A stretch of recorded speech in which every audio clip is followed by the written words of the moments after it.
Welcome to Srivastava class guys. मेरा नाम है मनीष और मैं आज आपको क्लास 11 की हिस्ट्री जिस इतिहास के कुछ विषय इस बुक का जो 5th चैप्टर है वो इस वीडियो में करवाऊंगा। जैसे कि पिछली वीडियोस में हम ये 4 चैप्टर कर ही चुके हैं। इन वीडियोस का लिंक आपको नीचे डिस्क्रिप्शन में भी मिल जाएगा। अब बचे हुए 2 चैप्टर हम अगली वीडियोस में देखेंगे। हमारे 5th चैप्टर का नाम है बदलती हुई सांस्कृतिक परंपराएं। तो इस चैप्टर के अंदर बेसिकली हमें यूरोप के अंदर क्या क्या चेंजेस आए, क्या क्या परिवर्तन आए, उसकी संस्कृति में क्या क्या परिवर्तन आए, उसकी राजनीति में क्या क्या परिवर्तन आए, यही सब चीजें हमें इस चैप्टर के अंदर पढ़नी है। आप लोगों को ये भी पता होना चाहिए कि यूरोप एक्चुअल में मैप में कहाँ पर है। जैसे कि हमने 7 महाद्वीप पढ़े थे, उत्तरी अमेरिका, दक्षिणी अमेरिका, अफ्रीका, एशिया, ऑस्ट्रेलिया और अंटार्कटिका। तो ये जो ग्रीन वाला हिस्सा है ना, ये जो है महाद्वीप, ये आपका यूरोप महाद्वीप है। इसी महाद्वीप के बारे में, इसी यूरोप के बारे में हमें इस चैप्टर के अंदर पढ़ना है। तो देखो क्या होता है ना, 14वीं शताब्दी से लेके 7वीं शताब्दी तक का टाइम पीरियड जब खत्म हो जाता है, 7वीं शताब्दी का जब अंत हो जाता है, उसके बाद में क्या होता है, यूरोप के अंदर, इस महाद्वीप के अंदर, देखो महाद्वीप के अंदर बहुत सारे देश आते हैं। तो यूरोप महाद्वीप के अंदर बहुत सारे देशों के अंदर क्या होता है, नगरों का डेवलपमेंट होना चालू हो जाता है। मतलब नगर ज्यादा से ज्यादा वहां पे बनने लगते हैं। पहले गांव हुआ करते थे, अब गांवों की जनसंख्या जो वो खत्म होने लग जाती है और उसके बदले में नगरों का डेवलपमेंट होने लगता है। और जो एक डेवलपमेंट हो रहा था, इसे नगरीय संस्कृति के नाम से जाना जाता है, ठीक है, जो कि ग्रामीण जीवन से काफी अलग मानी जाती थी। देखो सिंपली सी बात है, तो नगर जो है वो गांवों से तो देखो अलग ही होंगे, तभी तो वो नगर है, क्योंकि नगरों के अंदर बहुत सारी फैसिलिटीज हुआ करती थी जो गांवों में नहीं हुआ करती थी। इसलिए नगर में रहने वाले लोग अपने आप को गांव के रहने वाले लोगों से काफी अलग माना करते थे। तो देखो धीरे धीरे पता है क्या होने लगता है, जिस तरीके से नगर डेवलपमेंट होने लगता है, नगरों का विकास होने लगता है, तो नगर में रहने वाले लोगों को ये लगने लग जाता है ना कि हम जो है ये गांव में रहने वाले लोगों से काफी डेवलप है, काफी सभ्य हैं। सभ्य मतलब जो नगर में रहने वाले लोग हैं वो अच्छे तरीके से रहते हैं, उनका खाना पीना बहुत अच्छा होता है, वो अमीर होते हैं। और जो गांव में लोग रहा करते थे, इन्हें ना रहना सहना आता है, कपड़े पहनने आते हैं, बोलना भी नहीं आता ढंग से, तो मतलब वो लोग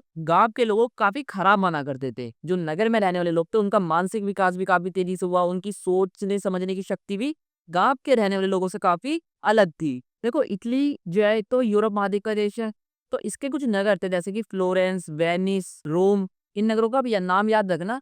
ये जो नगर थे ना, ये कला के, विद्या के एक केंद्र बन गए थे। मतलब केंद्र कैसे, यहाँ पे स्कूल खोले जा रहे थे, यहाँ पे यूनिवर्सिटी खोली जा रही थी, और दूर दूर से दूसरे देशों के बच्चे, दूर दूर से दूसरे देश के लोग यहाँ पे पढ़ने आया करते थे। जिस कारण से, जिस वजह से ये जो नगर थे कला के, विद्या का केंद्र बन गए थे। अब जाहिर सी बात है, इन ये जो नगर है कला के और विद्या के जब केंद्र बन गए, तो यहाँ पे संस्कृति का विकास, बौद्धिक विकास भी काफी तेजी से होने लगा था। देखो जो नगर थे ना, इन नगरों को राजाओं महाराजाओं से, चर्च से थोड़ी बहुत आजादी मिल गई थी। आजादी किस लिए मिल गई थी, अपना विकास करने के लिए, अपना डेवलपमेंट करने के लिए। और इसी आजादी की वजह से, इसी स्वतंत्रता की वजह से ये जो नगर थे अपना सही तरीके से सांस्कृतिक और बौद्धिक विकास ढंग से कर पाए थे। देखो जो अमीर लोग हुआ करते थे, जो अच्छे घर के लोग हुआ करते थे, जिन पे बहुत पैसा है, वो लोग क्या क्या करते थे, जो कलाकार हैं, जो आर्टिस्ट हैं, जो लेखक हैं, साहित्यकार हैं, उन लोगों की रक्षा किया करते थे। रक्षा किससे, राजाओं से, चर्च से, इन लोगों से वो लोग इनकी रक्षा किया करते थे। उन्होंने कला को प्रमोट करा, साहित्य को प्रमोट करा, उन लेखकों के विचारों को प्रमोट करा, जिससे क्या हुआ, लोगों का मानसिक विकास जो है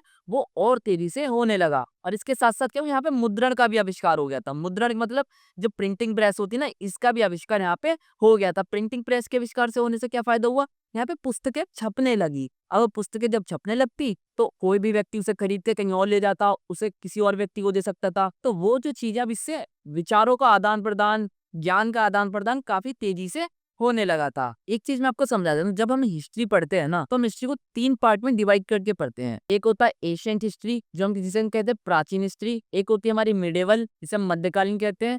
और एक होती है हमारी मॉडर्न, जिसे हम आधुनिक हिस्ट्री कहते हैं, ठीक है। तो क्या होता है ना, जो यूरोप के ये लोग थे ना, ये इस मॉडर्न हिस्ट्री की तुलना, अपने आधुनिक विश्व की तुलना अपने प्राचीन यूरोप से करने लग जाते हैं। मतलब ये दोनों, ये कंपैरिजन करने लग जाते हैं आप अपने आप में, कि प्राचीन यूरोप अच्छा था या फिर मॉडर्न यूरोप ज्यादा बेटर था। इससे क्या होता है ना, इससे इतिहास को समझने का एक नया दृष्टिकोण बनने लगता है। तो अब ना एक ये भी मान्यता बन गई थी लोगों के अंदर कि हर व्यक्ति को, हर किसी को अपने धर्म को चुनने की पूरी आजादी होनी चाहिए। किसी के ऊपर कोई प्रेशर ना डाला जाए किसी धर्म को मानने के लिए। अगर व्यक्ति उस धर्म को मानना चाहता है तो माने, अगर नहीं मानना चाहता तो उसे पूरी आजादी होनी चाहिए, ठीक है। और ये जो विचार थे, ये जो धारणा थी ना, ये चर्च की धारणा से, चर्च के विचारों से काफी अलग थी, काफी इसके बिल्कुल अपोजिट थी। क्यों? क्योंकि चर्च तो ये मानता था कि धर्म को मानना चाहिए, भगवान को मानना चाहिए, ईश्वर को पूजना चाहिए, पर लोगों के अंदर दूसरी मान्यता बनने लगी थी कि हमें अपने धर्म को चुनने की पूरी आजादी होनी चाहिए। अगर हमें अपना धर्म अपनाना है तो वो भी हमारी मर्जी, और अगर हमें अपना नहीं भी अपनाना है तो वो भी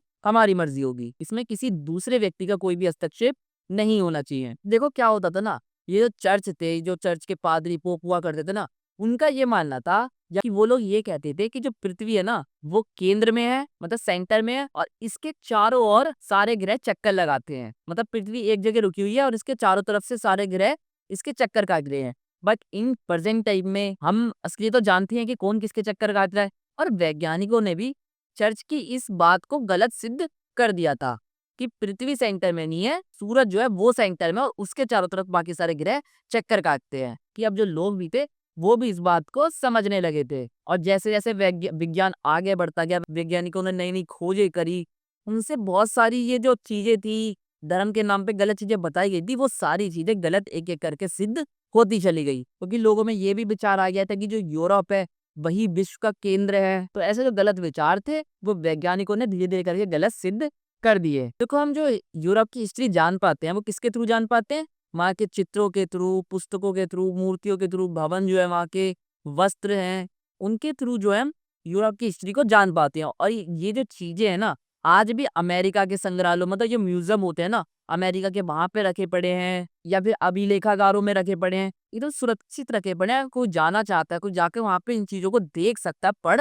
सकता है। देखो एक शब्द है रेनेसां, इस शब्द का मतलब आप याद रखना, इस शब्द का सिंपली मीनिंग होता है पुनर्जन्म, मतलब दोबारा से जन्म लेना एक तरीके से। तो 19वीं शताब्दी के जो इतिहासकार हैं, जो हिस्टोरियंस हैं, वो इस शब्द का प्रयोग उस समय की जो यूरोप के अंदर सांस्कृतिक गतिविधियों में जो चेंजेस आए, जो बदलाव आए, उन चीजों को बताने के लिए करते हैं। देखो स्विट्जरलैंड के एक इतिहासकार है, आप इनका नाम याद रखिएगा, जैकब बर्कहार्ट।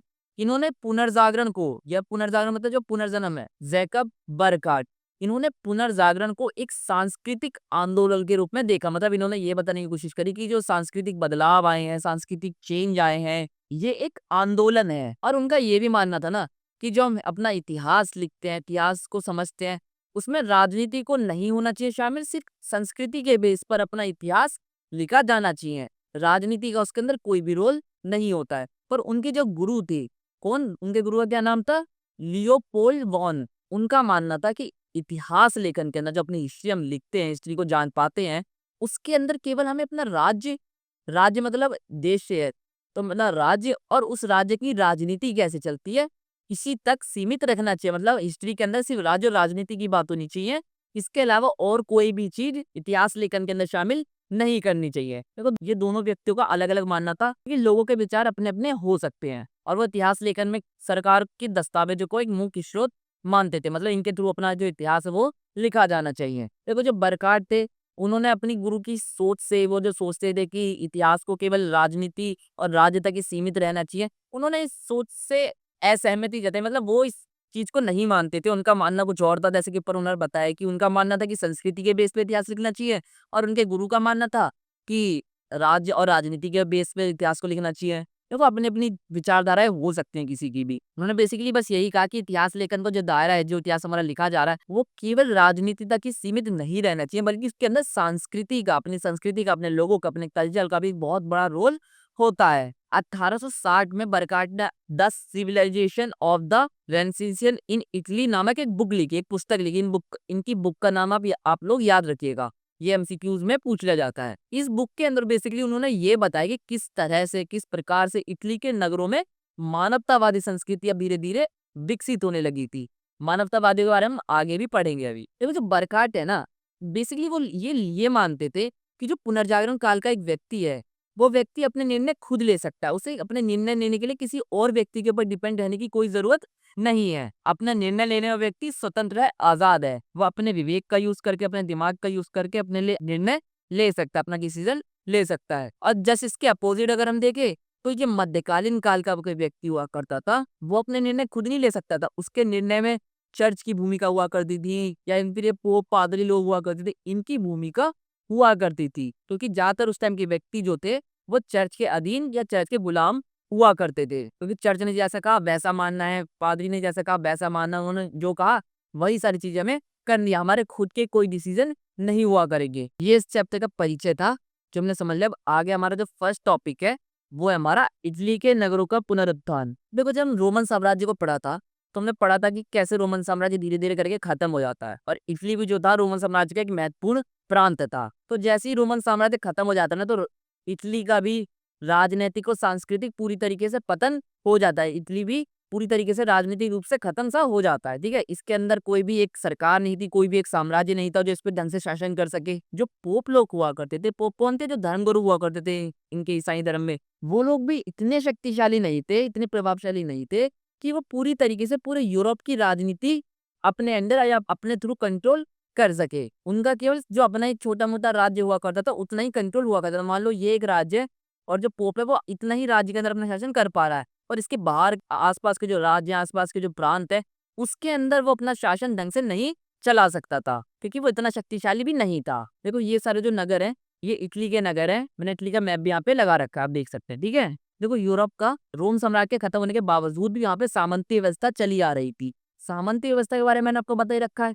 तो सामंती व्यवस्था के कारण क्या होता है, समाज के अंदर एक नया राजनीतिक स्वरूप जो है वो धीरे धीरे निकलने लगता है, धीरे धीरे बनने लगता है। और चर्च के नेतृत्व में ही, चर्च के कंट्रोल में ही धीरे धीरे क्या होता है, इन सभी नगरों का एकीकरण होने लगता है, जिससे समाज के अंदर एक नई सामाजिक व्यवस्था जो है वो धीरे धीरे बनने लगती है। देखो, इसके पश्चिमी यूरोप के बारे में पढ़ा, तो पूर्वी यूरोप में क्या होता है ना, यहाँ पे एक बाइजेंटाइन साम्राज्य था। मतलब पूर्वी यूरोप के अंदर, जैसे कि मान लेते हैं ये हमारा यूरोप का मैप है, नॉर्थ, साउथ, ईस्ट और ये हमारा वेस्ट है। तो पश्चिम यूरोप में तो हमने पढ़ लिया।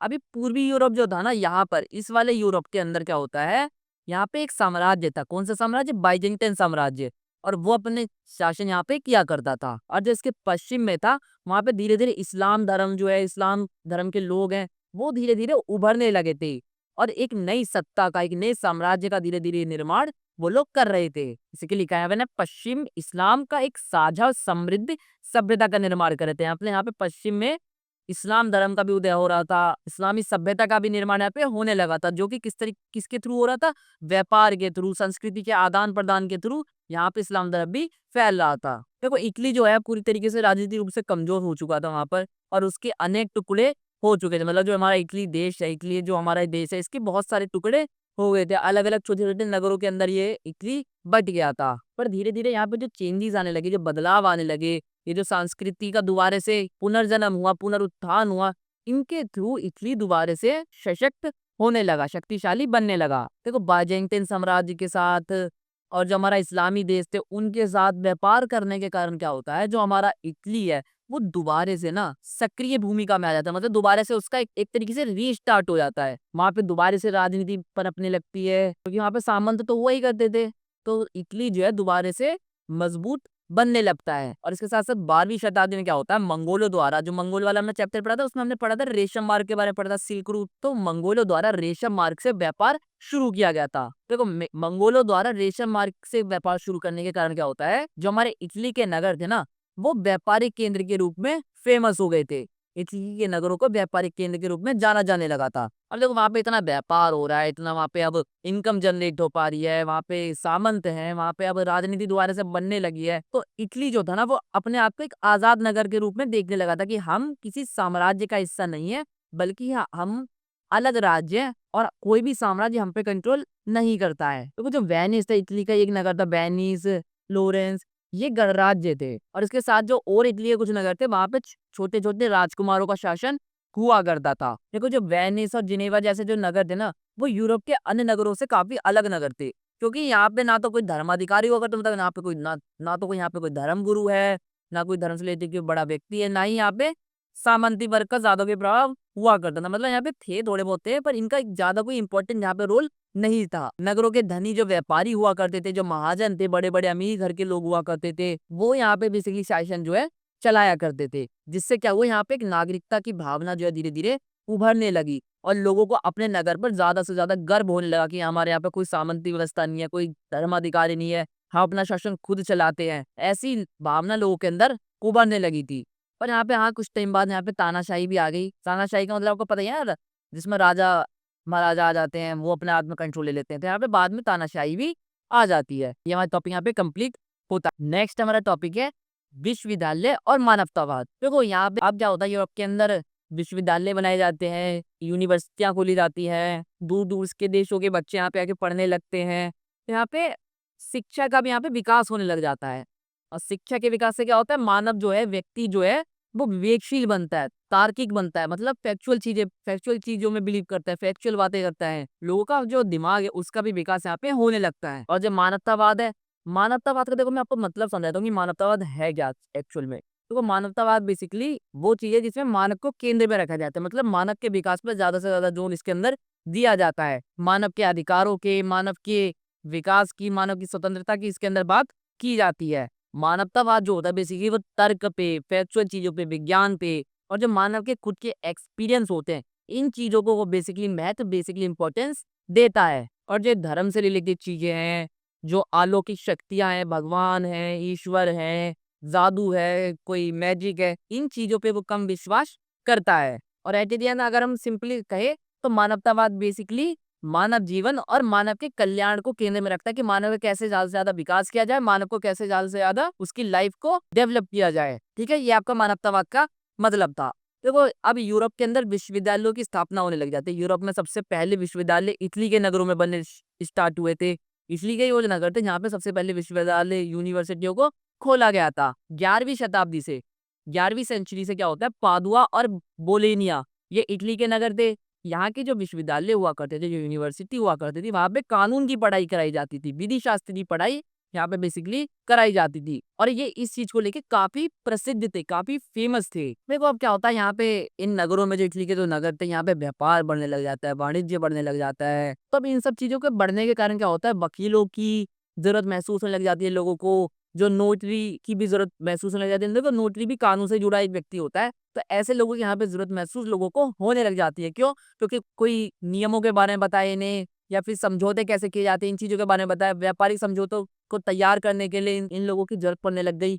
तो इससे क्या हुआ, अब लोगों की जरूरत पड़ने लगेगी, तो जाहिर सी बात है लोग कानून की पढ़ाई और ज्यादा से ज्यादा करेंगे। तो लोगों के अंदर जो कानून की पढ़ाई है वो काफी फेमस हो गई, काफी लोकप्रिय बन गई। ज्यादा से ज्यादा लोग जो है कानून की पढ़ाई करने लगे, और कानून की पढ़ाई करके वो ये जो नौकरी हुआ करती थी वकीलों की, नोटरी की, उन्हें वो नौकरी आसानी से मिल जाती थी। देखो जो विधि शास्त्र था ना, उसे केवल व्यवहारिक रूप से नहीं, इसीलिए नहीं पढ़ा जा रहा था कि खाली व्यापार में नौकरी मिल जाए, वाणिज्य उसमें किसी चीज की नौकरी वोकरी मिल जाए, मैं वकीलों की नौकरी मिल जाए, केवल इसी चीज के लिए नहीं पढ़ा जा रहा था। बल्कि अब इसे रोमन संस्कृति के संदर्भ में पढ़ा था कि रोमन साम्राज्य में कैसे कानून हुआ करते थे, रोमन साम्राज्य के कानून नियम कायदे कैसे चलते थे, इन चीजों को भी इसके अंदर अब पढ़ा जाने लगा था। इसका जो मेन मोटिव हुआ करता था वो था कानून को एक ऐतिहासिक और सांस्कृतिक दृष्टि से समझा जाए कि इतिहास में इसका क्या महत्व है, कानूनों का, नियमों का, रोमन साम्राज्य में कैसे कानून हुआ करते थे, इन चीजों को भी समझने के लिए भी इसकी पढ़ाई अब की जाने लगी थी। देखो एक व्यक्ति है फ्रांचेस्का पेट्रिक, इनका टाइटल यहाँ पे लिखा पड़ा है, वो देख सकते हैं।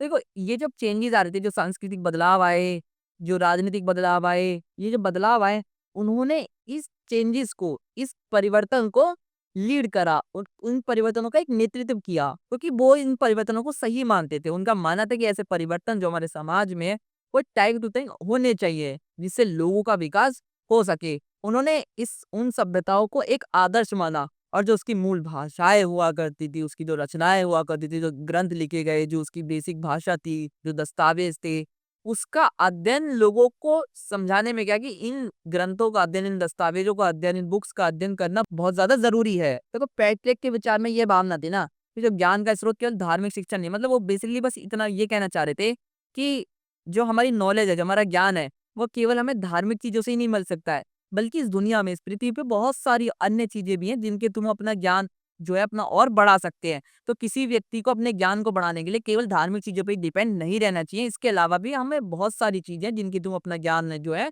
और बढ़ा सकते हैं, वो यही मानते थे। और इस नई दृष्टि को इतिहासकारों ने बाद में मानवतावाद का, ठीक है, अगर आपसे कोई पूछे मानवतावाद क्या होता है तो आप ये भी बता सकते हैं कि ज्ञान का स्रोत केवल धार्मिक शिक्षण नहीं है, ऐसा पेट्रिक का कहना था। और इसी विचारधारा को इतिहासकारों ने मानवतावाद कहा। अब देखो देखो 15वीं शताब्दी की स्टार्टिंग में क्या होता है, मानवतावादी शिक्षक हुआ करते थे। अब मानवतावादी शिक्षक है कौन, या मानवतावादी हम किसे कहेंगे? मानवतावादी बेसिकली वो शिक्षक या फिर वो टीचर्स कहलाते थे जो व्याकरण पढ़ाया करते थे, अलंकार शास्त्र पढ़ाया करते थे, कविता पढ़ाया करते थे, इतिहास पढ़ाया करते थे, नीति शास्त्र पढ़ाया करते थे, जो ये सभी सब्जेक्ट पढ़ाया करते थे, उन्हें हम मानवतावादी कहते थे। और ये सारे विषय हैं, ये सारे सब्जेक्ट हैं, ये बेसिकली ना धर्म से स्वतंत्र थे। मतलब इसमें धार्मिक चीजों का कोई भी रोल नहीं था।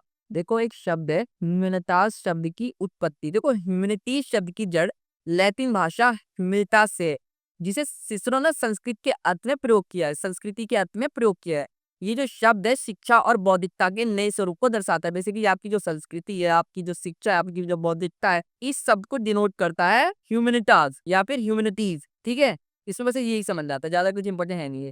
देखो विश्वविद्यालयों में प्रसार, तो मानवतावादी विचारों से प्रेरित होकर कई जो विश्वविद्यालय थे, मतलब जो बहुत सारी यूनिवर्सिटी थी, जो बहुत सारे कॉलेज हुआ करते थे, वो लोग भी अपने विश्वविद्यालयों में मानवतावादी चीजों से रिलेटेड सब्जेक्ट, मानवतावादी चीजों से रिलेटेड विषय अपने यूनिवर्सिटी, अपने कॉलेजेस में पढ़ाना स्टार्ट कर दिया। और जो हमारे फ्लोरेंस विश्वविद्यालय था, फ्लोरेंस यूनिवर्सिटी थी, वो भी इन्हीं विचारों से प्रेरित हो गए। किन विचारों से? मानवतावादी विचारों से प्रेरित होकर, प्रभावित होकर शिक्षा का एक नया केंद्र बना, जिसके अंदर मानवतावादी विषय, मानवतावादियों के बारे में इसके अंदर पढ़ाया जाने लगा। देखो फ्लोरेंस की स्थिति, देखो 13वीं शताब्दी के अंदर तक क्या होता है, फ्लोरेंस का व्यापार और शिक्षा क्षेत्र में योगदान सीमित था। मतलब 13वीं शताब्दी तक तो यहाँ पे ज्यादा पढ़ाई वढ़ाई से रिलेटेड चीजें हुआ करती थी, ना ज्यादा व्यापार हुआ करता था। यहाँ पे बहुत एकदम सारी चीजें सीमित थी, लिमिटेड थी। पर 15वीं शताब्दी में चीजें बहुत तेजी से डेवलप होती है, बहुत तेजी से विकसित होती है। यहाँ पे चेंजेस आते हैं, बदलाव आती है। अब फ्लोरेंस जो है शिक्षा का केंद्र बन जाता है, व्यापार का केंद्र बन जाता है। तो महान नागरिक, देखो दांते और जोटो, दांते का पूरा नाम था दांते अल्गीरिया इंगा टेम्पररी, ये लिखा पड़ा। ये जो थे ना, ये धार्मिक विषयों पे अपना लेखन लिखा करते थे। मतलब ये ज्यादातर चीजें लिखा करते थे, वो बेसिकली धार्मिक चीजें हुआ करती थी। धार्मिक बुक्स पे ये व्यक्ति अपनी लेख लिखा करता था। पर ये किसी विशेष संप्रदाय से, किसी विशेष धर्म से, किसी विशेष संप्रदाय से जुड़ा हुआ नहीं था। बस ये धर्म से रिलेटेड चीजों पे लिखा करते थे। आपको इतना याद रखना है। और जो जोटो थे, ये एक बहुत ही फेमस चित्रकार थे, जिन्होंने एकदम ऐसे रियल से चित्र बनाए हैं, जो देखने में ऐसा लगा कि काफी रियल है। इस तरीके के इन्होंने चित्र बनाए थे। जैसे कि मैंने यहाँ पे ये लगा भी रखा है, इस तरीके की जो चित्र किसके द्वारा बनाया गया है? जोटो के द्वारा। अभी फ्लोरेंस का विकास देखो, दांते और जोटो जैसे महान नागरिक जो है वो भी इसी नगरों में रहा करते थे, और इससे और इसकी प्रसिद्धि बढ़ी। भाई देखो इतने फेमस व्यक्ति हैं, जोटो भाई इतने अच्छे चित्रकार हैं, दांते भी इतने अच्छा धार्मिक विषयों पे लिखा करते, तो इससे क्या होता, तो उस नगर की प्रसिद्धि, जो उस नगर का जो वो नगर जो है और फेमस होने लगा। और ये जो नगर थे अब कला के रूप में ही फेमस हो गए, साहित्य के रूप में फेमस हो गए, विचारों के रूप में भी ये नगर एक केंद्र बन गए, एक सेंटर बन गए। रेनेसा व्यक्ति, देखो इस शब्द का मतलब आपको याद रखना है, रेनेसा व्यक्ति कौन होता है? देखो रेनेसा व्यक्ति वो व्यक्ति माना जाता था बेसिकली जिसकी कई रुचियां हो। एक तरीके से कहे तो मल्टी टैलेंटेड जो पर्सन होता है, मल्टी टैलेंटेड जो व्यक्ति होता है, उसे रेनेसा व्यक्ति कहा जाता है। ठीक है, अब पुनर्जागरण काल में तो भाई देखो इतने ऐसे बहुत सारे व्यक्ति हुए हैं जो मल्टी टैलेंटेड हुआ करते। तो मतलब एक तरीके से मैं आपको ऐसे समझाऊं तो एक ही व्यक्ति है, वो विद्वान है, कलाकार है, कूटनीतिज्ञ है, धर्मशास्त्री है, वो सारी खूबियां एक ही व्यक्ति के अंदर है। मान लो आप अच्छे, एक बहुत अच्छे क्रिकेटर भी हो, बहुत अच्छे सिंगर भी हो, बहुत अच्छे डांसर भी हो, बहुत अच्छे पॉलिटिशियन भी हो, अगर इतनी सारी खूबी आपके अंदर भी है, एक ही व्यक्ति के अंदर है, तो उसे हम रेनेसा व्यक्ति कहते थे। ठीक है, नेक्स्ट हमारा टॉपिक है इतिहास का मानवतावादी दृष्टिकोण।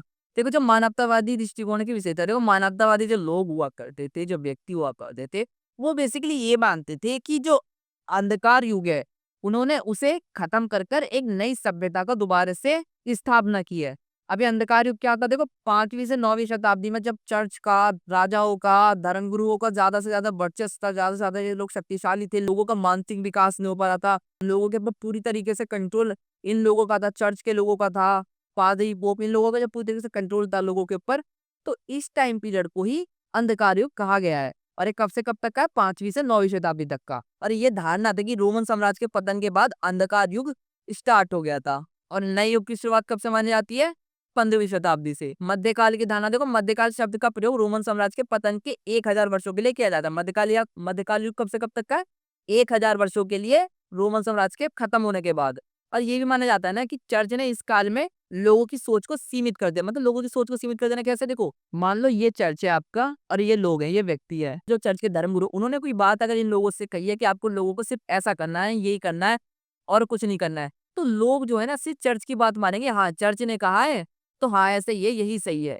और कुछ सही नहीं है। अपना मतलब खुद का दिमाग यूज करने की कोई जरूरत नहीं। चर्च ने अगर कहा है कि आगे जाओ पीछे जाओ तो आगे जाना है, पर रीजन नहीं बताएंगे कि क्यों आगे जाना है, या फिर पीछे जाना है तो फिर पीछे क्यों जाना है, रीजन नहीं बताना। बस चर्च ने कहा है इतना समझ, इतना ही मानना है हमें। तो इसलिए चर्च के लोगों ने, जो चर्च के धर्मगुरु हुआ करते, उन्होंने लोगों की सोच को सीमित कर दिया था, और यूनान और रोम का ज्ञान लोगों के दिमाग से निकल गया था। ठीक है, नेक्स्ट हमारा काल विभाजन मानवतावादियों और बाद के विद्वानों द्वारा। देखो मानवतावादी लोगों ने यहाँ पे काल विभाजन में समय को बांटा है, वो समझ लेते हैं। देखो 5 से 14वीं शताब्दी को मध्य युग कहते हैं, 5 से 9वीं शताब्दी को अंधकार युग कहा जाता है, 9 से 11वीं शताब्दी को आरंभिक मध्य युग, 11 से 14वीं शताब्दी को उत्तरी मध्य युग, अब 15वीं शताब्दी से आधुनिक युग स्टार्ट हो जाता है। ये चीज आप याद रखिएगा। ठीक है, अंधकार युग का टाइम पीरियड आप बेसिकली याद रख लीजिएगा, और एक हमारा आधुनिक युग का टाइम पीरियड, बस है ना, बाकी ठीक है। अब आधुनिक इतिहासकारों की दृष्टि से देखो, जो अब नए इतिहासकार हुए हैं, उन्होंने इस टाइम के विभाजन को, काल के समय के विभाजन को के ऊपर एक क्वेश्चन होता है, प्रश्न उठाया है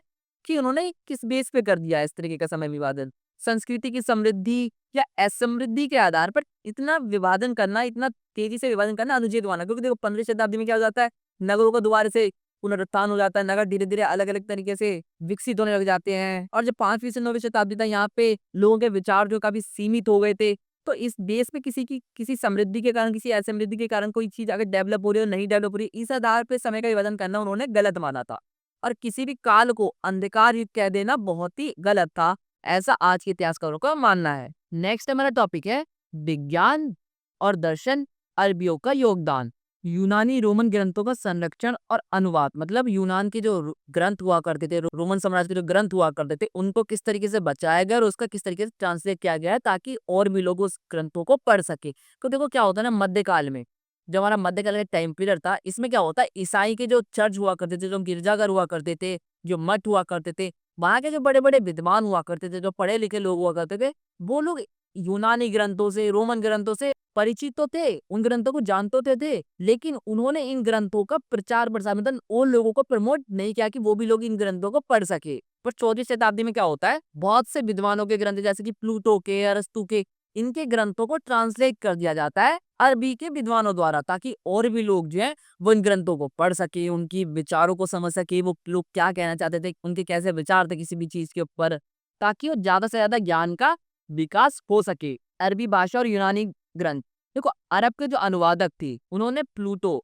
जिसे अरबी भाषा में आपलातून कहा जाता है, और अरस्तु, जिसे अरबी भाषा में एरिस्टोटल कहा जाता है, इनके ग्रंथों को काफी सावधानी पूर्वक से अनुवाद करा, मतलब ट्रांसलेट करा एकदम सही तरीके से, कि कुछ भी गलत ना ट्रांसलेट हो जाए। कोई गलत ट्रांसलेट हो जाएगा तो लोगों का इसका मीनिंग गलत निकल सकता है, तो एकदम काफी सावधानी पूर्वक से इन्होंने इनके ग्रंथों को ट्रांसलेट करा। और जो टॉलमी है, इसका भी खगोल शास्त्र पर आधारित एक ग्रंथ है, जिसे हम किस नाम से जानते हैं, अल्मजेस्ट। ठीक है, आप इसका नाम याद रखिएगा। इसके अंदर भी अल जैसे उपसर्गों का यूज होने लगा, और अरबी भाषाओं के बीच इससे गहरा संबंध को ये चीज हमें दिखाती भी है। तो जो यूरोप के विद्वान हुआ करते थे, जो बड़े बड़े पढ़े लिखे लोग हुआ करते थे, वो लोग तो जो अरबी द्वारा यह अनुवाद किया गया है उनके ग्रंथों का, उस चीज को पढ़ा करते थे, और उससे ज्ञान भी प्राप्त किया करते थे। और जो यूनानी विद्वान हुआ करते थे, वो लोग भी अरबी और फारसी में लिखे गए वैज्ञानिक ग्रंथों का ट्रांसलेट किया करते थे, ताकि जो यूनान के लोग हैं वो भी इन ग्रंथों को पढ़ सके। ये ग्रंथ किन विषयों पे लिखे जाते थे, जैसे खगोल विज्ञान पे, गणित पर, रसायन विज्ञान पे, अशुद्धि विज्ञान पे, प्रकृति विज्ञान पे, इन विषयों पे ग्रंथ लिखे जाते थे, और इनका ट्रांसलेशन किया जाता ताकि और लोग भी इन ग्रंथों को पढ़ सके और पढ़कर उससे ज्ञान प्राप्त कर सके। देखो कुछ मुस्लिम विद्वान है, कुछ फेमस मुस्लिम विद्वान है, उनके बारे में आपको पता होना चाहिए, जैसे कि इब्न सीना, ये बुखारा के एक महान दार्शनिक थे। देखो दार्शनिक एक विचारशील व्यक्ति होता है, एक विवेकशील व्यक्ति होता है, जो बहुत ही तार्किक बातें करता है, फैक्चुअल बातें करता है, ऐसे व्यक्ति को हम दार्शनिक या फिर विचारक कहते हैं। इनका योगदान आयुर्विज्ञान में अमूल्य था, इन्होंने आयुर्विज्ञान के ऊपर बहुत सारी चीजें हमें बताई हैं। ऐसी अल राजी, तो इन्होंने भी आयुर्विज्ञान पर एक डिस्कोर्स लिखा है। स्पेन के दार्शनिक थे इब्न रूशद, इन्होंने दर्शन, जो फिलोसफी है, जो दर्शन है, जो तार्किक चीजें उसमें, और जो धार्मिक विश्वास है, जो धार्मिक चीजें, उनके बीच तनाव जो है उसे खत्म करने का प्रयास, खत्म करने की कोशिश की है। और उनकी विचारधारा को ईसाई चिंतकों ने भी अपनाया है, जो ईसाइयों के भी धर्मगुरु हुआ करते हैं, जो धार्मिक चीजों बिलीव करते हैं, जो विचारक है ईसाइयों में भी, उन्होंने भी इस चीज को अपनाया है। ये कुछ फेमस वहां के विद्वान थे। ऐसी मानवतावादी प्रभाव, देखो जो मानवतावादी लोग थे ना, वो बहुत सारे तरीकों से, अलग तरीकों से अपने विचारों को ज्यादा से ज्यादा लोगों में पहुंचाने की कोशिश किया करते थे, ताकि ज्यादा से ज्यादा लोग उनसे जुड़े। देखो वैसे तो विश्वविद्यालयों के अंदर भी कानून की पढ़ाई, धर्मशास्त्र की पढ़ाई, आयुर्विज्ञान की पढ़ाई अभी बहुत तरीके से कराई जाती थी। फिर भी मानवतावादी विषय जो है, मानवतावादी से रिलेटेड जो सब्जेक्ट है, वो भी स्कूलों के अंदर, कॉलेजेस के अंदर और ज़्यादा से ज़्यादा पढ़ाए जाने लगे। और ये सिर्फ इटली तक ही सीमित नहीं था, सिर्फ इटली के अंदर ये सब चीज़ें हो रही है, मानवतावादी सब्जेक्ट जो है वो वहीं पे पढ़ाए जा रहे हैं, नहीं, पूरे यूरोप के अंदर ये जो सब्जेक्ट है, पूरे यूरोप के अंदर जो यूनिवर्सिटियाँ हैं, वो सब उन सब यूनिवर्सिटी में ऐसे सब्जेक्ट जो है, ऐसे विषय जो है वो पढ़ाए जाने लगे थे। नेक्स्ट में टॉपिक है कलाकार और यथार्थवाद। देखो कलाकार का तो मैंने आपको पता दिया, आर्टिस्ट, जिसके पास कोई कला है, जिसके पास कोई आर्ट है, ऐसे व्यक्ति को हम कलाकार कहते हैं। पर ये यथार्थवाद क्या है? तो वो यथार्थवाद को हम इंग्लिश में रियलिज्म कहते हैं। बेसिकली ये एक ऐसी विचारधारा है, एक ऐसा दर्शन है जो बेसिकली सत्य को मानता है, जो वास्तविक चीजें उसे मानता है, किसी कल्पना को, किसी काल्पनिक चीज को ये चीज नहीं मानती है। ठीक है, वास्तव में बिलीव रखना ही यथार्थवाद कहलाता है। देखो जो मानवतावादी विचार थे ना, वो धीरे-धीरे लोगों में फैलते ही जा रहे थे। ज़्यादा से ज़्यादा लोग मानवतावादियों से जुड़ते जा रहे थे, कनेक्ट होते जा रहे थे। पर ये जो मानवतावादी विचार थे, ये केवल शिक्षा के बेस पे ही नहीं कि शिक्षा स्कूल में सब्जेक्ट पढ़ाए जा रहे हैं, उसी बेस पे ये विचार नहीं फैल रहे थे। बल्कि लोगों में वास्तुकला के थ्रू, ग्रंथों के थ्रू, कला के थ्रू भी इन विचारों को ज़्यादा से ज़्यादा लोगों के बीच फैलाया जा रहा था। और जो नए-नए कलाकार थे, उन्हें पहले के कलाकारों से भी काफ़ी प्रेरणा, उनकी कलाकृतियों के थ्रू प्रेरणा मिल रही थी। रोमन संस्कृति के भौतिक अवशेषों, जो भौतिक वहाँ पे हमें मूर्तियाँ मिली हैं, जो चित्र मिले हैं, जो इमारतें मिली हैं और जो प्राचीन ग्रंथ मिले हैं, उनके थ्रू भी इन कलाकारों के अंदर रुचि को बढ़ाया जा रहा था। देखो एक हमारे आर्टिस्ट है, कलाकार है डोनाटेल्लो। इनका टाइम याद रखिएगा 1416। इन्होंने इस टाइम पीरियड में एक सजीव मूर्तियाँ बनाई। सजीव मूर्ति मतलब बेसिकली इस तरीके की मूर्तियाँ बनाई जो वास्तविक सी लगती है, एकदम रियल लगते हैं कि हाँ, ये बिल्कुल असली मूर्ति बना रखी है। इस तरीके की मूर्ति इन्होंने बनाई। और एक नई मूर्ति कला की परंपरा को इन्होंने शुरुआत किया और उन्होंने यथार्थ रूप में मनुष्य की आकृतियां गढ़ी, मतलब एकदम वास्तविक रूप से मनुष्य की आकृतियों को इन्होंने बनाया, जिससे मूर्ति कला में जीवंतता सी आई। मतलब इस तरीके की, मतलब कि मूर्तियां जो वास्तविक में है, रियल में है, बस उसमें अगर जान लग जाए तो रियल में चलने ही लगे। इस तरीके की मूर्ति को उन्होंने निर्माण करना स्टार्ट किया था। देखो जो कलाकार थे, जो आर्टिस्ट थे, वो मूर्तियों को हूबहू बनाने के लिए, एकदम सेम टू सेम बनाने के लिए क्या करते थे, शरीर की रचना का अध्ययन करने लगे थे कि शरीर हमारा किस तरीके का होता है, किस तरीके से वो काम करता है, किस तरीके से वर्क करता है, इस चीजों का वो लोग अध्ययन करने लगे थे। उन्होंने आयुर्विज्ञान प्रयोगशालाओं में जाकर नर कंकालों का निरीक्षण किया, मतलब नर कंकालों को देखा, उसमें किस तरीके की कितनी हड्डियां होती है, क्या क्या चीजें होती है, इन सब चीजों को उन्होंने जानकारी प्राप्त करी। देखो एक और व्यक्ति हमारे आंद्रियस वेस्लियस, इटली के एक नगर पादुआ, वहां पे एक विश्वविद्यालय हुआ करता था, पादुआ विश्वविद्यालय। उसमें मनुष्य के शरीर की चीर-फाड़ करके, जैसे पोस्टमार्टम आज के टाइम पे किया जाता है ना, उस तरीके से मनुष्य के शरीर की चीर-फाड़ करके इसके सूक्ष्म अध्ययन किया, पूरे मनुष्य के शरीर का पूरी तरीके से अध्ययन किया। उन्होंने आधुनिक शरीर क्रिया विज्ञान की भी नींव रखी है, जिसमें कलाकारों को यथार्थ चित्रण में मदद मिली। ज्यादा से ज्यादा एकदम ऐसे चित्र बनाने में लोगों को और ज्यादा इससे मदद मिलने लगी। देखो जो चित्रकार हुआ करते थे ना, उन्होंने भी मूर्तिकारों की तरह यथार्थ चित्र, मतलब जैसे मूर्तिकार, जो मूर्ति बनाने वाले लोग हुआ करते थे, एकदम एज इट इज मूर्ति बनाया करते थे, रियल सी मूर्ति बनाया करते थे। तो चित्रकारों ने भी सोचा कि हमें भी इस तरीके की चित्र बनाने चाहिए और उन्होंने भी इससे चित्र बनाने का प्रयास स्टार्ट किया। उन्होंने रेखा गणित और प्रकाश के ज्ञान का उपयोग करके चित्रों को तियामी बनाया। तेल रंगों में उन्होंने अपने चित्र में रंगों का भी यूज करना स्टार्ट कर दिया। इससे क्या हुआ, जो उनके चित्र थे और ज्यादा सुंदर लगने लगे। उन्होंने वस्त्रों का डिजाइन किया, रंग संयोजन में चीनी और पारसी चित्रकला का प्रभाव भी हमें देखने को वहां पे मिलता है। देखो जो शरीर विज्ञान था हमारा, गणित था, भौतिक और सौंदर्य बोध ने इतालवी कला को एक नया रूप दिया। इस नए रूप को ही यथार्थवाद कहा गया, जो 19वीं शताब्दी तक काफी प्रभावी रहा। तो नेक्स्ट हमारा टॉपिक है वास्तुकला। को वास्तुकला क्या होता है? देखो वास्तुकला वहाँ पे महल कैसे बनाए जाते थे, वहाँ के घर कैसे बनाए जाते थे, वहाँ के चर्च किस तरीके से बनते थे, वो वहाँ की वास्तुकला होती है। ठीक है, जैसे आज के टाइम में आज के लोग किस तरीके से घर बनाते हैं, पहले के टाइम में महल कैसे बनते थे, यही सब वहाँ की वास्तुकला होती है। जैसे मैंने यहाँ पे इमेज भी लगा रखी है, ये कैसे गुम्बद है ना, ये किस तरीके के वहाँ पे घर बना करते थे, इस चीज के बारे में वहाँ पे आप पढ़ेंगे। देखो 15वीं शताब्दी में क्या होता है, रोम जो नगर था ना, वो दोबारा से डेवलप होने लगता है, दोबारा से विकसित होने लग जाता है। और ये विकास उसका कब से स्टार्ट होता है, 1417 के बाद से। 1417 के बाद में क्या होता है, देखो बेसिकली जो पोप थे, पोप बेसिकली कौन थे, मैंने आपको बताया। देखो चर्च होता है ना, ये अगर चर्च है तो इस चर्च के अंदर जो बहुत बड़ा धर्मगुरु होगा, सबसे बड़ा धर्मगुरु जो होगा या फिर जो बहुत बड़ा नेता होगा, वो बेसिकली हमारा पोप कहलाता है। तो अब जो पोप थे वो रोम के अंदर दोबारा से शक्तिशाली बनने लग जाते हैं। शक्तिशाली कैसे, मतलब उनके हाथ में दोबारा से पावर आने लग जाती है, दोबारा से वो लोगों पे कंट्रोल करना स्टार्ट कर देते हैं। तो जब पोप जो हमारा शक्तिशाली बनने लग जाता है, तो जो रोम नगर थे उसका विकास भी दोबारा से स्टार्ट हो जाता है। 1378 में 2 पोपों के चुनाव से उपजी जो एक दुर्बलता थी, जो कमजोरी थी, उसका भी अंत हो गया। इसके बाद पोपों ने रोम के प्राचीन इतिहास और उसकी संस्कृति धरोहर के अध्ययन को दोबारा से प्रमोट किया। मतलब जो पुराने रोमन साम्राज्य में जो चीजें पढ़ाई जाती थी, जैसी संस्कृति थी, जैसी विचारधारा थी, उस चीज को दोबारा से इन्होंने प्रमोट करना स्टार्ट कर दिया। देखो जो पुरातात्विक लोग थे, उन्होंने रोम के खंडरों से मिले जो अवशेष थे, जो